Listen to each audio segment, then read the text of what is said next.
How's everyone doing this week? Yeah. Good. Well, it's about to get worse because I'm here. Alright, so, actually a precursor to tonight's message is, I'm going to be honest, this message is probably about 30 years late for the little movie review I'm going to be doing here. I love you.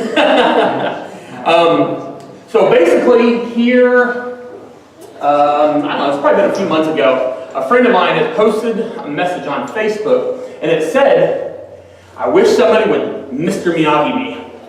And I thought to myself, Mr. Miyagi me? I was like, what does that mean? And the more I thought about it, I felt like, as soon as I said that to myself, I felt like God said, Wes, that guy's looking for a mentor. He's looking for someone to disciple him, someone to come into his life and teach him a certain skill that he was looking for. So my question to him that I posted on there was, yeah, but are you prepared to have a Mr. Miyagi in your life? Because Mr. Miyagi wasn't, okay, I'll say it this way. Daniel-san, he was looking for someone to teach him karate. Was Mr. Miyagi a karate teacher? No, he was not. He was a maintenance man at an apartment complex. Now, he did have experience in World War II, and he did learn karate in Okinawa, Japan. But, you know, I'll let Brooke play a video real quick to be shut off the lights, and we'll go back over it. We're going to watch the whole movie. There's popcorn. Yeah, we're popcorn in there. Yeah, I'm ready. Turn plug for you. First wash all the car, then wax. Wax on, right hand. Wax off, left hand.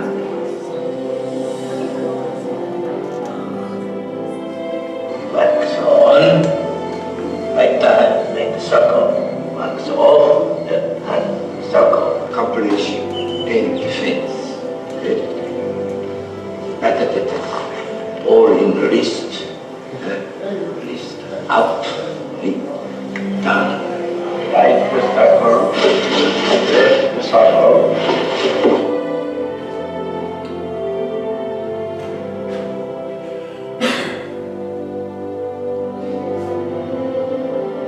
I learned plenty. I learned how to sand your decks, maybe. I wash your car, paint your house, paint your fence. I learned plenty, right? And not everything is as seen. Daniel-san! What? Come here. Show me sand floor. Sand floor. Sand floor. Now show me wax on, wax off. Wax on, hat. Wax off. Show me paint the fence. Up. Down. Show me paint the house. Side, side. Knock wrist. Side, side. Yes. Show me wax on, wax off. Yeah! Yeah! Yeah! Yeah! Show me paint the fence. Hey! Hey! That! That! Show me side by side. Yes! That! That! That! Show me sand on floor. Hat! That! That! That!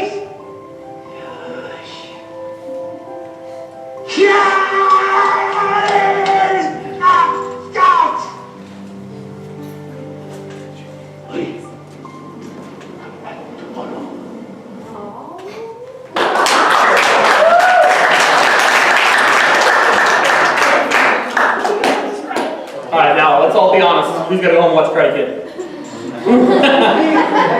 Alright, now, for all you younger people, who even has not seen that movie? Okay, I was just making sure I wasn't too old. So one of the things that I really wanted to point out about this was, you know, he was discipled, essentially, in a very unconventional way. Mr.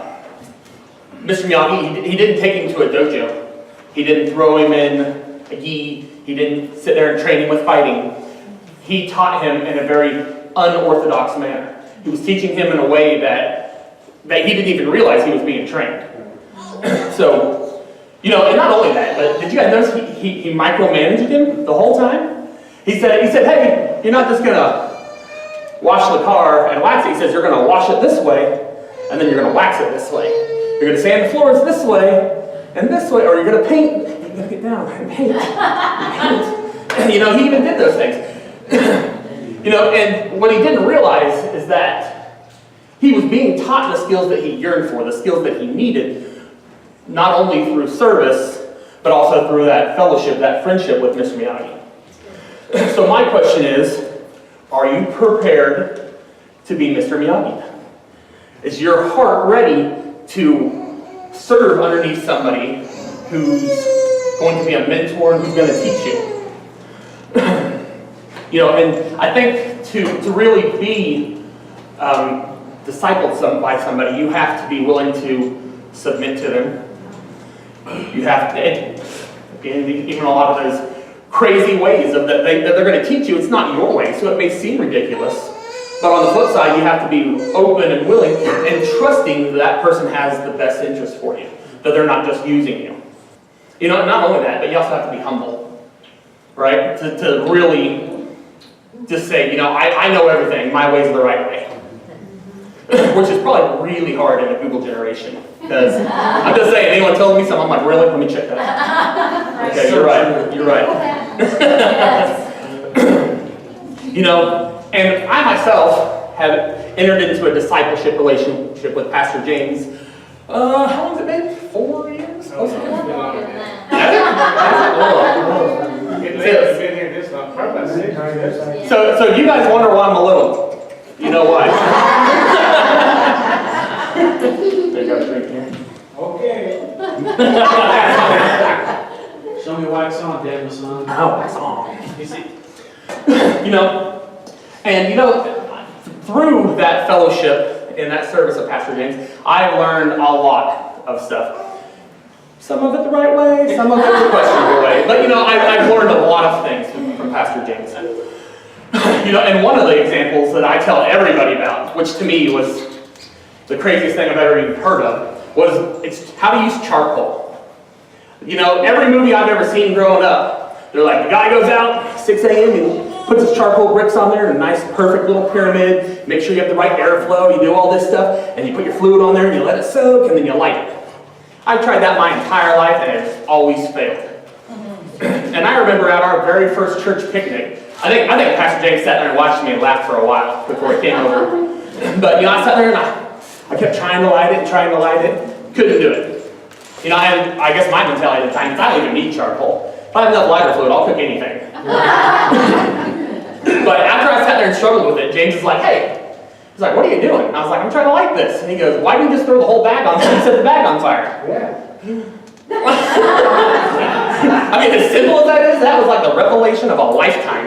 Like, it never even occurred to me. And every day since then, I see other people do it, and I'm like, let me teach you a thing. What's that? Saves on the smelling fluid. That it does.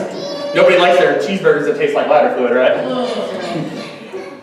The thing about that story is, if I were prideful in it or arrogant in it, I could have missed out on something that in time has saved me tons of time in the future. That you just throw it on, walk away, and come back and do your business. The word discipline actually comes from the word disciple. I think that discipline is making sure that your mind is ruling over your body, that your mind's ruling over your heart, not the other way around. That's why a lot of times I say, I need to put my heart in check and not check my heart. Because if I check my heart, that means I'm listening to what it's got to say. But if I put my heart in check, I'm making it understand what God's got to say. That's good. Yeah, very nice. And one thing we do, I'm going to talk a little bit about legacy as well. What do we do with our children? We're discipling our children. We're disciplining our children. We're teaching them.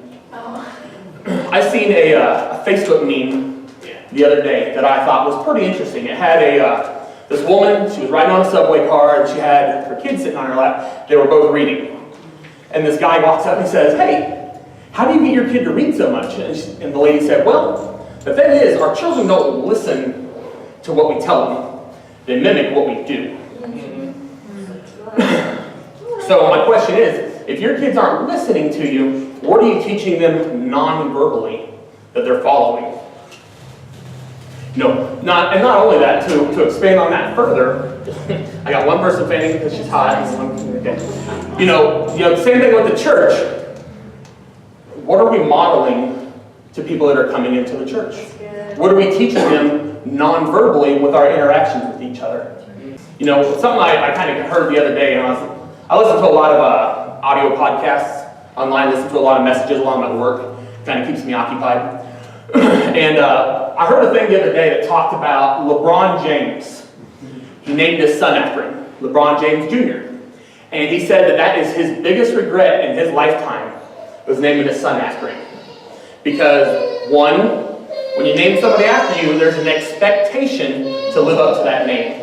And he greatly regretted it because that put an immense amount of pressure on his son to be him. I was thinking about that myself, and even though I wasn't named after my dad, I look at what they taught me that was instilled into me, like what kind of things they discipled, I guess you could say, into my life. Because I work at Spirit, and my dad works there as well, and he'd been there for, a decade before I got there. And I remember when I got there, everybody was like, man, you're just like your dad. And I was like, really? My dad actually adopted me. He's not my biological father. So I know for a fact that they weren't saying, hey, you look like your dad. No, they were saying, you act like your dad. And something my parents really instilled in me growing up was, you work hard and you figure it out.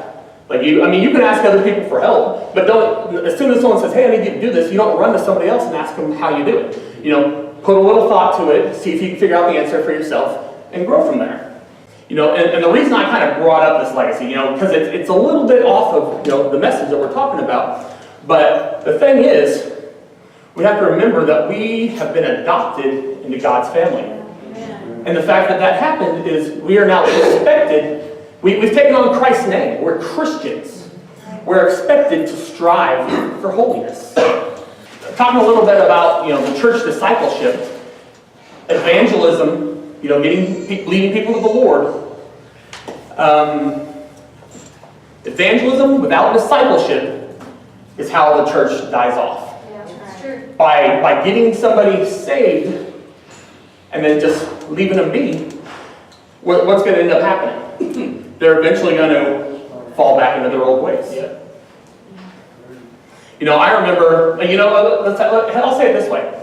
When you have a baby in your life, you have to feed the baby. You have to nourish the baby. You have to give the baby attention. You have to be a part of their lives to help them develop into the person you hope them to be someday. I remember here a few weeks ago, Pastor Melissa was preaching, and she told us a story about the study about if there's a baby and it doesn't receive enough physical attention, that it will stop growing and it will die. Even if it's receiving enough nutrients, they have to have that physical attention. And that being said, I find it very interesting that the Bible several times refers to us as babes in Christ. That like any new believer, it says, hey, this person's still on baby milk, right? It's the same thing. I think they have to be cared for. They have to, because it's natural. Okay, if they get saved, it's natural for a person to fall back into their old ways. And those old ways, there are fleshly ways. Yes. They're the ways that the world has taught us, not necessarily what Christ has taught us. The thing is, if we don't take new people and introduce ourselves and love on them and care for them and nurture them, they're going to end up. Yes, it is. Okay. They're going to end up searching for somewhere else. They're going to find somewhere else. I can tell you guys myself. Even before the church was at before here, I'd gone to a number of churches, and you walk in, nobody says hi to you, nobody looks at you. You go through the whole service, and not even one person says a word to you. I'll be honest with you, I didn't even go back. I mean, should I give them another chance? Maybe. But then again, was that the culture of their church? So, one of the things we need as Christians, we need friendship. We need discipleship within the church.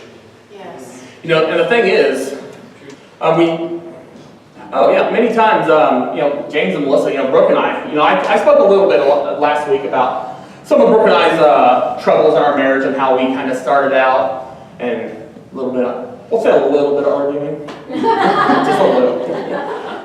But Pastor James and Pastor Melissa came into our lives and they've discipled us. And they've helped us. They've nudged us in the right direction. Now, I'm not going to say, they forced us in that direction, but they did reveal the truth to us. They did take the time out of their lives to teach us, to disciple us, to show us the right thing that we should be doing. We have to make sure that we are diligent. Who's that? I have no idea. In our discipleship. We have to be diligent. We have to be disciplined to get into the Word.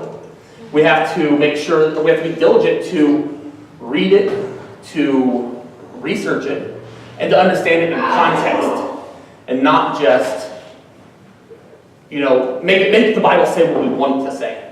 Because we can easily take the Scripture, sew it all together, and make it say what we want it to say.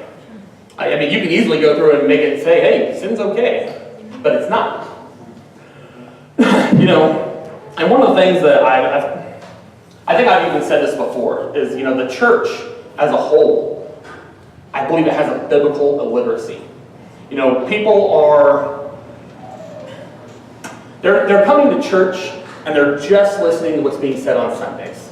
They're not getting in, they're not reading the Word on their own, they're just taking it for face value. We have to make sure that we get into the Word, that we formulate our own opinions, and we understand what's being said. I feel like right now we're living in this information generation, Facebook, television, one way or another, we're being discipled ourselves. What you see on Facebook, Facebook could be such a great tool. Yeah. But a lot of times, we're just content with just scrolling through it. But the problem is, I feel like a lot of that information is created just for a laugh, or just for that thumbs up. Apparently that's a drug nowadays. But when I get on Facebook, I don't even believe any of that stuff anymore. Like, I just automatically assume it's a lie. Or that it's outdated. I laugh at stuff all the time I see on there. Somebody's posting stuff about some guy that did something somewhere, and I'm like, I wonder if that's true, and I look it up, and it's like, oh, well, that happened over a decade ago. I was like, why is this still circulating? See, and the problem with, coming to church and just listening to what someone else has to say is that you're not developing a relationship with God. You're developing a relationship with your pastor, which, make sure you're double checking your pastors as well. Because, I'm being serious, we're fallible, we're men, we make mistakes. we're the okayest. I kind of was thinking about it, and you think about the Grand Canyon. You can look at a picture of the Grand Canyon and say, yeah, it's really cool. But can you look at a picture of the Grand Canyon and see how big it is? Can you see the grandeur of it? Can you see the different colors and the layers of the rock? I think you have to be there yourself to truly appreciate it. There's a guy, I believe I've spoke about him before, and don't get me wrong, I'm not dogging the guy. He's a fellow believer, but he is like hardcore believer. I mean, you ask him how something's going, he'll answer you with a verse out of the Bible. You'd be like, how's your wife doing? He'd be like, Lord says a man finds a wife, finds a good thing. And I'm just like, okay, well, that's good. I mean, the guy, he knows the scripture.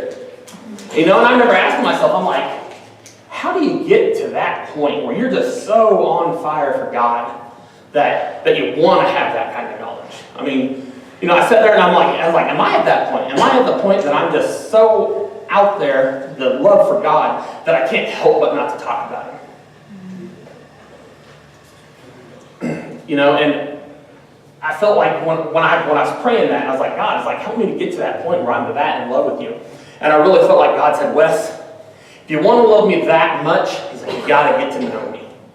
You can't just come see me on Sundays. You can't just listen to what someone else has to say. You have to get in yourself and you have to learn who I am. Yes. You know, the Bible says that God is love. God doesn't love, he is love.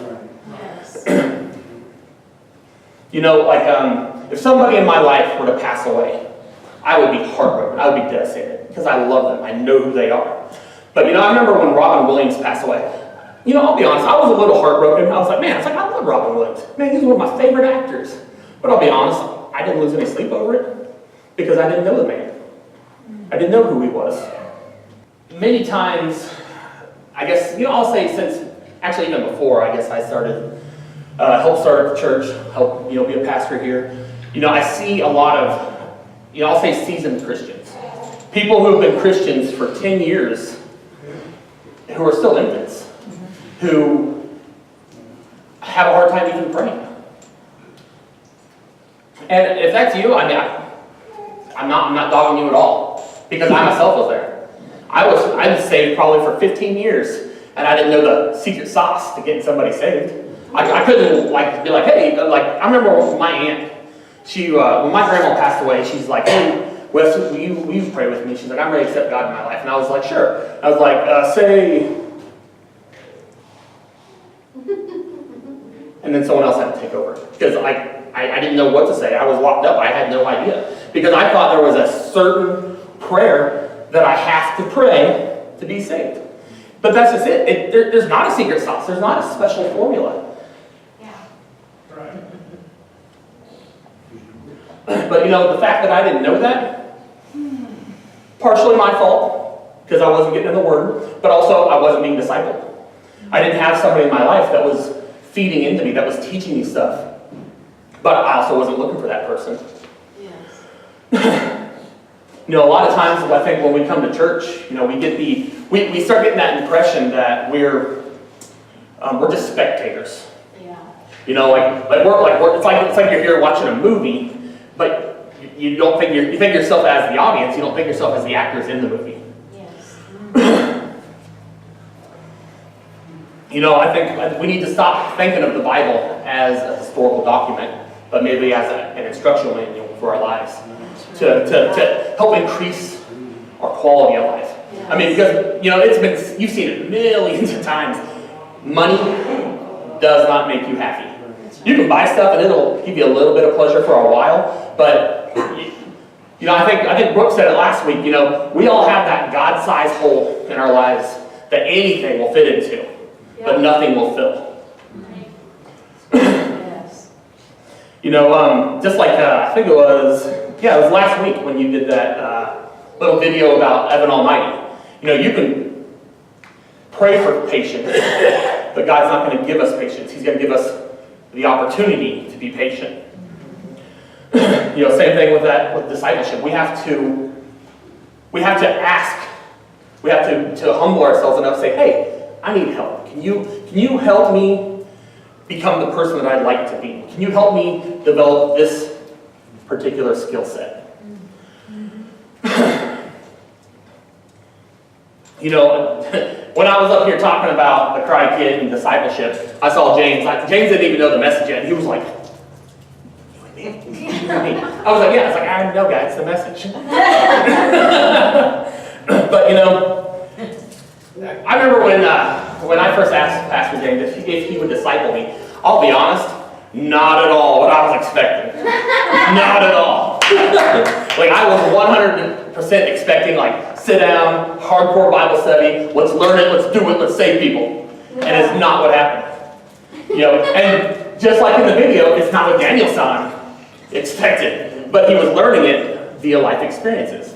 So not only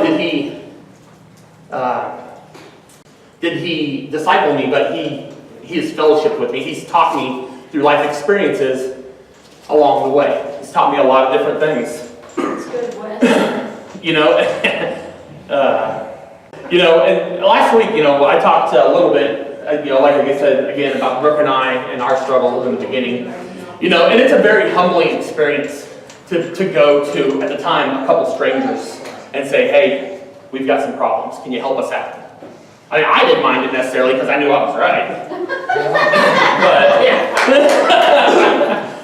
But you know, the thing is, you know, I'm talking about relationships for an example, but you know, if you're in a bad relationship yourself, you don't want to go seek out other people who are in bad relationships. Yes. You know, you want to seek out somebody who's going to have godly counsel for you.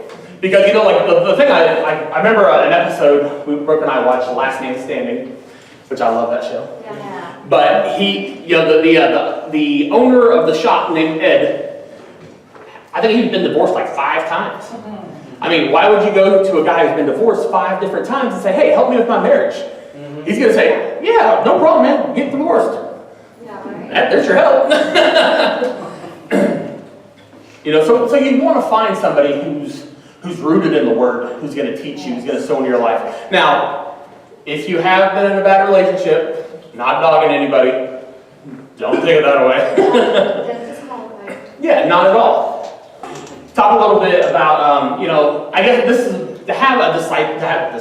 to be a disciple, you know, they're going to help guide your life. You know, like one of the things, I talk about sin a little bit. You know, and if you don't have that person in your life to kind of help check you, help keep you in, you know, go in the right direction, help your compass stay on God, you know, you can justify a lot of different things. You know, just like men. Like say, you know, you're in a marriage, it would be easy, you know, to stop looking the other way when a cute lady walks by. It'd be easy, and then you say, just a little thing, it's not a big deal. I'm all right with that. And then eventually it turns into flirting. It's okay, it's just a little thing. You know, and then down the road it eventually turns into cheating, lusting, pornography. But just when you look at it in the grand scheme of things, it's still sin. It's a huge step. But we make these little steps along the way. I don't feel like there's, you know, I hear a common expression. People say, oh, well, they fell away from God. Well, you know, I don't know if I believe that there's such thing as falling away from God. I believe it's a gradual decline. I believe there's a backslide there that eventually, you know, you just keep justifying it, where you don't even eventually realize where you're at in life. You don't realize that, you know, hey, I was here and now I'm here. So the thing is, you know, basically, I'm pretty much done. To close out here, guys, what I kind of want us to say is, you know, Pastor James here not too long ago talked about relationships. He talked about how important it is to be a part of a community, how it's going to help you grow, how it's going to help you develop. You know, and really what it all boils down to is what Pastor James has been preaching on for 3 years. It boils down to loving each other, being there for one another.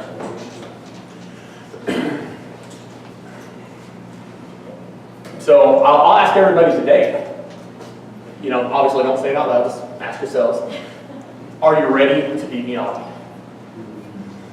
Are you at a point in your life where you're ready for someone to come in and sow into your life, to teach you, to guide you?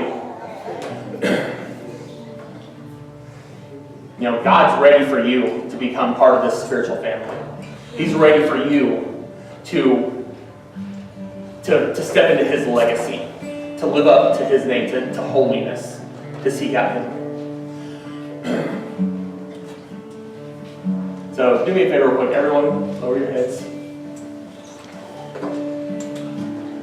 And just as an outward confession, if you're ready for that discipleship in your life, I just want you to say, God, I'm ready. And by doing so, just raise your hand and say, God, I'm ready for discipleship in my life. I'm ready to be taught. Lord, I just ask that you would bring the people into my life to speak to me, to guide me. Just a holy person, Lord, who you have designed for me. When you formed me in your womb, you had a purpose for me to lead me. Okay, all hands down.